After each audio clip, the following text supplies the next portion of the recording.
Here's the solution to problem number 2 from the 1.2 quiz. So it shows an insulating sphere surrounded by a conducting shell. The insulating sphere has a radius of 6 centimeters, and then the conducting shell has an inner radius of 8 centimeters, outer radius of 9 centimeters.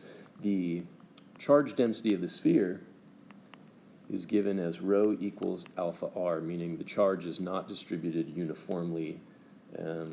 Alpha is given as 4.89 times 10 to the negative 2 coulombs per meter to the fourth.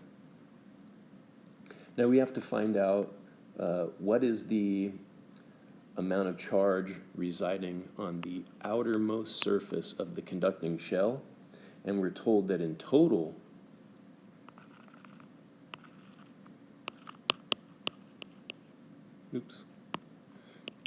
we'll say the net charge of the shell is equal to positive 3 microcoulombs. So some of that 3 microcoulombs is on the inner surface, some of it is on the outer surface, and that's what we're trying to solve for, is Q outer. Okay, so first things first, let's find how much charge is inside the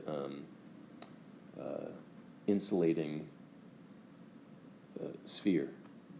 So we'll say that Q is equal to the integral of rho dV. And if we want to get all of the charge, then we have to integrate from 0 up to r, where r would be equal to 6 centimeters.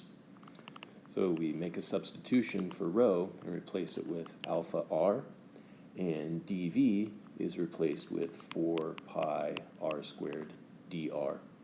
So we take 4 pi alpha all out of the integral sign. And we have the integral from 0 to capital R of r cubed dr, which of course just gives us 1/4 r to the fourth. And then this 4 and this 1/4 will cancel out.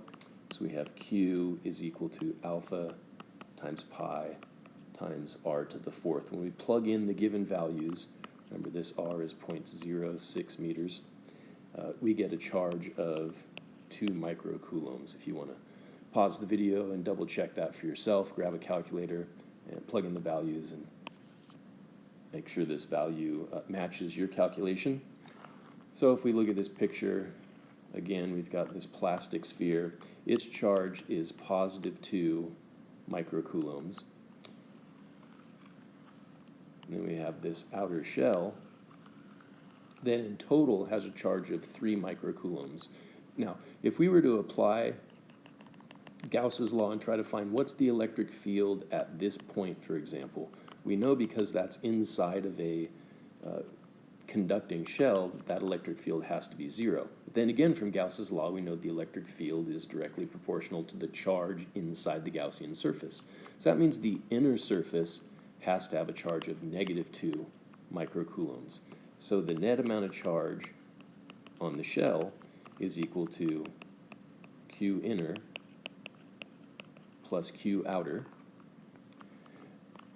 We know this is positive 3 microcoulombs. We know this is negative 2 microcoulombs. So that means that the charge on the outer surface has to be positive 5 microcoulombs. And there's the answer.